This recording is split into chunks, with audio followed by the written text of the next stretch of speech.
بسم اللہ الرحمن الرحیم. السلام علیکم. امید کرتی ہوں بیٹا آپ سب خیریت سے ہوں گے اور اپنے گھروں میں محفوظ ہوں گے. بیٹا آج میں لیکچر نمبر 10 میں آپ کو سبق آئیے پاکستان کی سیر کریں کی بقیہ مشق جو ہے وہ کرواؤں گی جو لیکچر نمبر 9 میں ہم نے شروع کی تھی. آئیے اپنی کتابوں کی طرف آئیے. سوال نمبر 4 تک میں نے آپ کو کروا دیا تھا الفاظ جملے. سوال نمبر 5 سے آغاز کرتے ہیں. ان لفظوں کے متضاد لکھیں. اب بیٹا متضاد کسے کہتے ہیں؟ متضاد کہتے ہیں الٹ کو. جیسے آپ کہیں صبح اور میں کہوں شام تو اس کا الٹ ہو گیا. اسی طرح ہم متضاد کریں گے.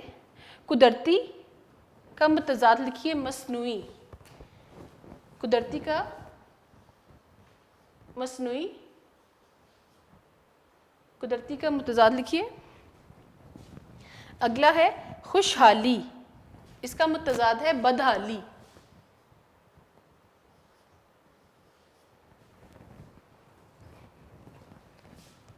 زرخیز. خوش ذائقہ. فلک بوس. ترقی. ٹھیک ہے. قدرتی کا ہو گیا مصنوعی.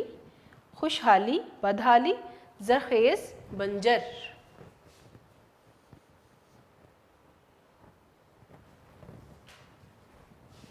آگے دیکھیے خوش ذائقہ بد ذائقہ.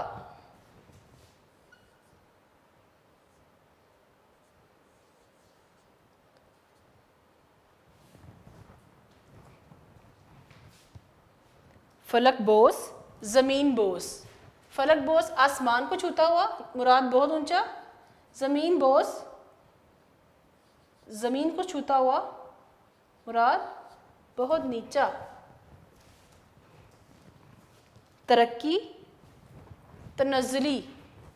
ڈکلائن تنزلی.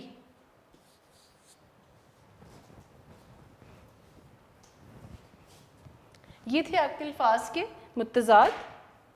سوال نمبر 6 پہ آئیے. دیے گئے جملوں میں سے غلط جملے الگ کر کے لکھیں اور انہیں درست کر کے اپنی کاپی میں لکھیں. ٹھیک ہے. تو آپ نے جو جملہ غلط ہے اس کو آپ نے درست بھی کرنا ہے. نمبر 1 بلوچستان کا دارالحکومت پشاور ہے. پشاور کی جگہ کوئٹہ آئے گا. اس کا دارالحکومت کوئٹہ ہے. نمبر 2 سبی پاکستان کا سب سے گرم شہر ہے. یہ بالکل ٹھیک ہے. اس کو ٹھیک کرنے کی ضرورت نہیں ہے. یہ بالکل ٹھیک ہے. نمبر 3 خیبر پختونخوا کا پرانا نام شمال مغربی سرحدی صوبہ تھا. درست. یہ بھی بالکل ٹھیک ہے. نمبر 4 جھیل سیف الملوک صوبہ بلوچستان میں ہے. یہ غلط ہے. صوبہ بلوچستان کی جگہ خیبر پختونخوا آئے گا. جھیل سیف الملوک صوبہ خیبر پختونخوا میں ہے. نمبر 5 ٹھٹھا صوبہ سندھ کا قدیم شہر ہے. ٹھٹھا صوبہ پنجاب کا قدیم شہر ہے. ٹھٹھا کو انڈرلائن کریں. اس کی جگہ صوبہ پنجاب آئے گا. درہ خیبر صوبہ خیبر پختونخوا میں واقع ہے. یہ بالکل درست ہے. محمد بن قاسم نے راجہ طاہر کو شکست دی. یہ بھی بالکل درست ہے. نمبر 8 پاکستان کا 70% انگور بلوچستان میں پیدا ہوتا ہے. یہ غلط ہے. پاکستان کا 90%. 70% کی جگہ 90% آئے گا. انگور بلوچستان میں پیدا ہوتا ہے. اور آخری دیکھیے چھانگا مانگا خود اگایا جانے والا دنیا کا دوسرا بڑا جنگل ہے. تو یہ غلط ہے. چھانگا مانگا خود اگایا جانے والا دنیا کا سب سے بڑا جنگل ہے. دوسرا بڑا جنگل نہیں آئے گا. سب سے بڑا جنگل آئے گا. تو یہ تھے بیٹا آپ کے جملے جو غلط تھے ان کو ہم نے درست کیا اور جو درست تھے ان کے بارے میں میں نے آپ کو آگاہ کیا کہ یہ درست ہیں. آگے بڑھیے. سوال نمبر 7 کالم الف اور کالم ب میں دیے گئے جملے دیکھیے. کالم الف دیکھیے. آپ کے آنے سے محفل کو 8 چاند لگ گئے. 8 چاند نہیں 4 چاند. ٹھیک ہے. کالم بے میں دیکھیں آپ کے آنے سے محفل کو 4 چاند لگ گئے. 4 چاند لگنا محاورہ ہے. اس سے مراد یہ ہے کہ آپ کے آنے سے محفل کی رونق میں اضافہ ہوا ہے. 1965 کی جنگ میں پاکستان نے بھارت کی داڑیں کھٹی کر دیں. اب داڑیں کھٹی نہیں کی تھی دانت کھٹے کیے تھے. ٹھیک ہے. ان کو شکست دی تھی. تو بے کالم میں دیکھیے 1965 کی جنگ میں پاکستان نے بھارت کے دانت کھٹے کر دیے. کالم الف اس کی باتوں نے میرے زخموں کے اوپر نمک چھڑک دیا. بے میں آئیے اس کی باتوں نے میرے زخموں پر نمک چھڑک دیا. یہ محاورہ ہے. نمک چھڑکنا تکلیف میں اضافہ کرنا. کالم الف میں آئیے. وہ اپنے باپ کی موت پر 10 آنسو رویا. کالم بے. وہ اپنے باپ کی موت پر 8 آنسو رویا، یعنی بہت زیادہ رویا. یہ بھی محاورہ ہے. کالم الف میں دیے گئے جملے غلط ہیں، جبکہ ان کے سامنے کالم بے میں دیے گئے جملے درست ہیں. یہاں سوال یہ پیدا ہوتا ہے کہ کالم الف میں دیے گئے جملے غلط کیوں ہیں؟ اس کا جواب یہ ہے کہ کالم الف میں محاوروں کے لفظوں میں تبدیلی کر دی گئی ہے. درست محاورہ ہے 4 چاند لگنا. اگر اسے 3 چاند لگنا، 5 چاند لگنا، 100 چاند لگنا کہا جائے تو یہ غلط ہوگا. اسی طرح درست محاورہ ہے دانت کھٹے کرنا. اس کی جگہ داڑیں کھٹی کرنا نہیں کہا جا سکتا. صحیح محاورہ ہے زخموں پر نمک چھڑکنا. اس کے لفظوں میں کوئی رد و بدل نہیں کیا جا سکتا. 8 آنسو رونا بھی محاورہ ہے. اس میں بھی کسی قسم کی تبدیلی نہیں کی جا سکتی. آپ یہ بھی دیکھیں کہ محاورہ اپنے لفظی معنوں میں استعمال نہیں ہوتا. زخموں پر نمک چھڑکنے کا مطلب یہ نہیں کہ کسی نے سچ مچ نمک لے کر زخموں پر چھڑک دیا ہے. محاورہ نمک ہمیشہ اپنے غیر حقیقی معنوں میں استعمال ہوتا ہے. جی بیٹا محاورہ جو ہے اس کا مقصد یہ ہوتا ہے، یہ ہے غیر حقیقی معنوں میں استعمال ہونا. اس کا یہ مطلب نہیں کہ کسی نے نمک لے کر جو ہے زخموں پر چھڑک دی ہے، ٹھیک ہے، اور زخموں سے خون نکل رہا ہے، اور بہت اس کا مطلب تکلیف میں اضافہ ہونا. تو یہاں پر یہ آپ نے دیکھا کہ کس طرح سے ہم نے کالم الف میں غلط جملے تھے اور کالم بے میں جملوں کو درست کیا. سوال نمبر 8. واحد کی جمع اور جمع کے واحد لکھیں. یہاں پر ہمارے پاس ہے ملک. ملک کی جمع ہے ممالک. یہاں پر ہم واحد کی جمع لکھیں گے. جو ہمارے پاس واحد ہوں گے ان کی جمع کر دیں گے اور جمع کے ہم واحد کر دیں گے. ہمارے پاس پہلا جو ہے وہ ہمارے پاس واحد ہی ہے. ملک، اس کی جمع لکھیے ممالک. یہ واحد ہے، اس کی جمع لکھیے ممالک. ممالک. باغات. باغات جو ہے جمع ہے، اس کی واحد لکھیے باغ. باغ، باغات. مناظر. مناظر جمع ہے منظر کی. منظر اس کا واحد ہے تو واحد لکھیں منظر. جو واحد ہے اس کی جمع بنا دیں اور جو جمع ہے اس کی واحد بنا دیجئے. ایام جمع ہے یوم کی. یوم اس کا واحد ہے. وطن واحد ہے. اوطان اس کی جمع ہے اوطان. وطن، اوطان. مقام واحد ہے، اس کی جمع ہے مقامات. مقامات. ایک دفعہ دوبارہ سے دیکھ لیجئے. ملک جو ہے ہمارے پاس واحد ہے، اس کی جمع ہے ممالک. باغات ہمارے پاس جمع ہے، اس کی واحد ہے باغ. مناظر ہمارے پاس جمع ہے، اس کی واحد ہے منظر. ایام جمع ہے، اس کی واحد ہے یوم. وطن ہمارے پاس واحد ہے، اس کی جمع ہے اوطان. مقام ہمارے پاس واحد ہے، اس کی جمع ہے مقامات. جی بیٹا امید کرتی ہوں آپ کو سمجھ آ گیا ہوگا. سوال نمبر 9 کی طرف آئیے. اعراب. اب اعراب جو ہے آپ نے اس طرح سے لگانے ہیں کہ اس کا تلفظ جو ہے وہ درست جو ہے وہ واضح ہو جائے. آپ بیٹا جب زبر زیر پیش لگاتے ہیں، جب آپ لفظ کو لمبا کر کے بولتے ہیں تو آپ کو فوراً جو ہے وہ واضح ہو جاتا ہے کہ کہاں زبر آنی ہے، کہاں زیر آنی ہے اور کہاں پیش آنی ہے. آئیے دیکھتے ہیں. وطن. وطن. سنسکرت. سنسکرت. مثال. مثال. لباس. لباس. معیار. صنعت. صنعت. تو بیٹا یہ تھے آپ کے اعراب. اچھے طریقے سے اس کو غور سے اپنی کتابوں پہ لگا لیجئے. سوال نمبر 10 آخری سوال ہے. اس سبق میں ایک لفظ استعمال ہوا ہے واقعہ. ایک اور لفظ واقعہ.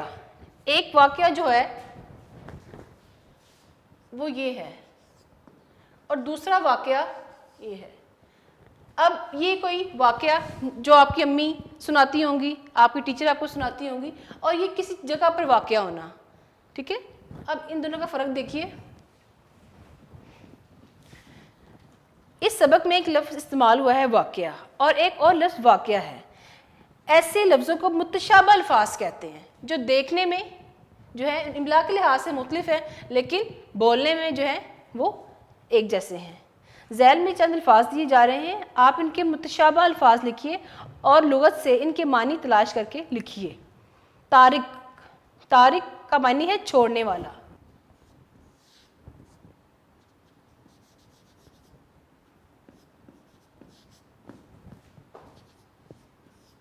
چھوڑنے والا. جی طارق, طارق نام بھی ہوتا ہے لیکن اس کا مطلب ہے صبح کا ستارہ. اب دیکھیں بیٹا,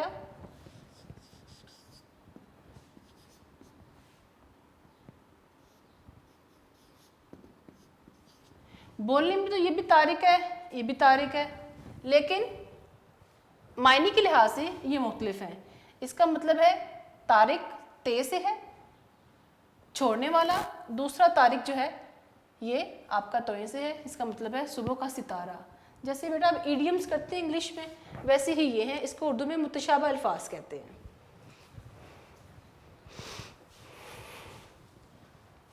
حامی, ایک حامی ہوتا ہے مددگار, ہے الف ہا میم چھوٹی می, حامی جس کا مطلب ہے مددگار. اور دوسرا ہوتا ہے حامی, ٹھیک ہے. دو حامی ہیں, جیسے علی نے مجھے کتاب دینے کی حامی بھر لی, ٹھیک ہے نا. ایک حامی یہ ہوتا ہے منظوری, بولنے میں ایک جیسے ہیں لیکن معنی کے لحاظ سے مختلف ہیں. منظوری رضامندی بھی ہو سکتا ہے.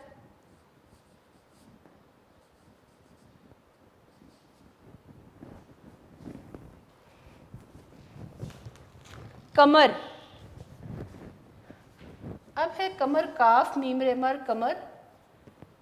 پشت, یہ جو ہماری کمر ہوتی ہے اس کو ہم پشت بھی کہتے ہیں, پیٹھ بھی کہتے ہیں. اور ایک کمر ہے چاند.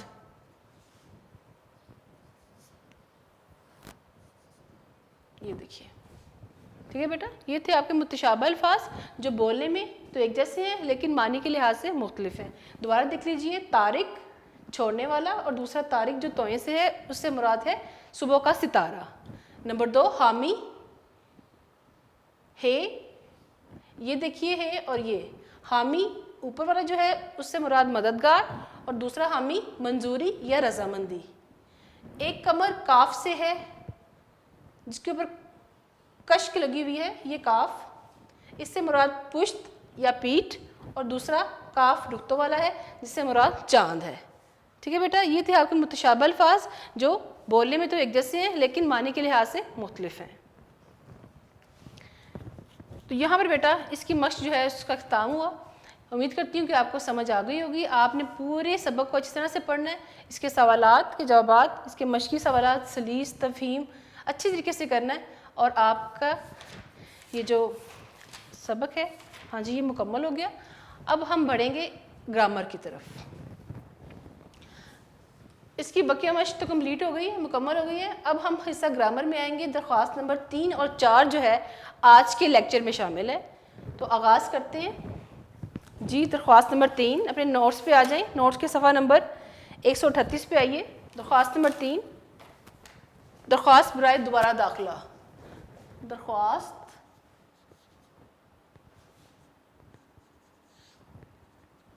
برائے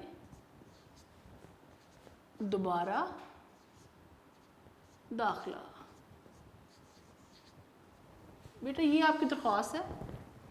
درخواست لکھنے کا کیا طریقہ کار ہے, درخواست کو ہم نے کیسے لکھنا ہے, یہ میں آپ کو اپنے پہلے لیکچر میں بتا چکی ہوں, لیکن میں دوبارہ سے آپ کو آج بتا دیتی ہوں کہ آپ نے درخواست کو کیسے لکھنا ہے.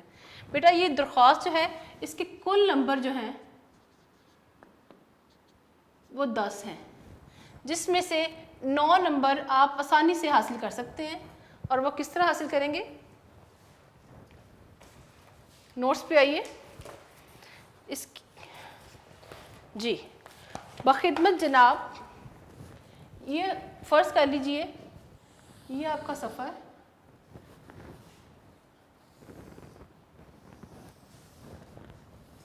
آپ نے بالکل آغاز ہی سے بخدمت جناب پرنسپل،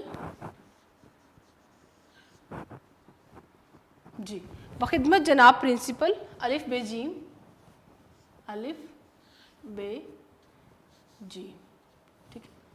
الف کے بعد چھوٹی سی ڈیش آئے گی، بے کے بعد آئے گی، جیم کے بعد، اور اس کے بعد اسکول. یہ بیٹا اگر آپ نے بالکل ٹھیک لکھ دیا تو اس کا 1 نمبر ہے. یہ آپ سے آپ کا 1 نمبر کوئی نہیں چھین سکتا اگر آپ نے پیپر میں اس کو بالکل ٹھیک لکھا ہے. اس کے بعد جناب عالی، اس کے بالکل نیچے بغیر سطر کو چھوڑے جناب عالی، جی اس کا بھی بیٹا 1 نمبر ہے. اب آپ نے آغاز کرنا ہے گزارش ہے کہ خط لکھتے وقت ہم تھوڑی سی جگہ چھوڑتے ہیں، لیکن درخواست میں ایسا نہیں ہے. گزارش ہے کہ اسے شروع کرنا ہے اور آپ نے جس بارے میں بھی آپ کی درخواست ہے وہ آپ نے لکھنا ہے. عین نوازش ہوگی.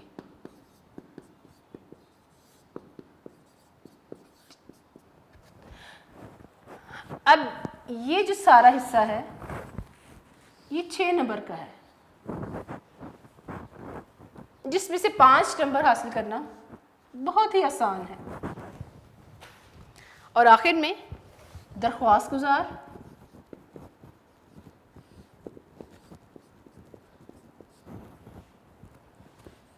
طالب علم،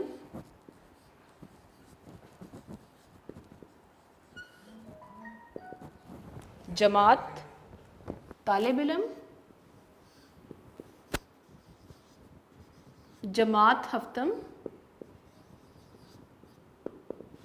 فریق جو ہے وہ سیکشن کو بولتے ہیں. فریق جو بھی ہے آپ کا اے بی سی جو بھی آپ کا ہے وہ لکھیں گے، اور نیچے لاسٹ پر رے اڑے زے لکھ دیں گے کیونکہ الف بے جیم جو ہے وہ آپ اوپر لکھ چکے ہیں. اس کے دائیں طرف مورخہ آ جائے گا، تاریخ، جیسا کہ آج 26 جون ہے، 26 جون 2020، یہ آپ کی تاریخ آ جائے گی جس کا بھی 1 نمبر ہے، اور اس سارے حصے کا 1 نمبر ہے. یوں آپ کے 10 نمبر جو ہے وہ مکمل ہو گئے ہیں، اور 10 میں سے 9 نمبر حاصل کرنا بہت ہی آسان ہے. یہ تھا آپ کا درخواست کا پیٹرن. آئیے اب ہم درخواست نمبر 3 اور 4 کو پڑھتے ہیں. جی درخواست نمبر 3، درخواست برائے دوبارہ داخلہ. نام جو ہے وہ اسکول سے خارج ہو گیا، دوبارہ سے داخل کروانا ہے، اس کے لیے آپ درخواست لکھ رہے ہو. بخدمت جناب پرنسپل الف بے جیم اسکول جناب عالی، گزارش ہے کہ میں آپ کے اسکول میں جماعت ہفتم کا طالب علم ہوں. میرا نام کثرت غیر حاضری زیادہ غیر حاضر رہنے کی وجہ سے اسکول سے خارج کر دیا گیا ہے، کاٹ دیا گیا ہے. میرا گھر اسکول سے 5 میل کے فاصلے پر ہے. بخار کی وجہ سے میں اسکول حاضر نہ ہو سکا. میں نے اپنے اسکول کے ایک لڑکے کے ہاتھ درخواست بھیج دی تھی. مجھے تسلی تھی کہ میری غیر حاضری شمار نہیں ہوگی، لیکن جب میں صحت یابی کے بعد اسکول گیا تو مجھے معلوم ہوا کہ میرا نام کثرت غیر حاضری کے باعث خارج کر دیا گیا ہے. میں نے مذکورہ طالب علم سے دریافت کیا، پوچھا تو معلوم ہوا کہ وہ آپ تک درخواست پہنچانا بھول گیا تھا. میں بے قصور ہوں. بہرحال آئندہ محتاط رہوں گا. برائے کرم مجھے دوبارہ جماعت ہفتوں میں داخل فرما کر ممنون فرمائیں، عین نوازش ہوگی. درخواست گزار، طالب علم،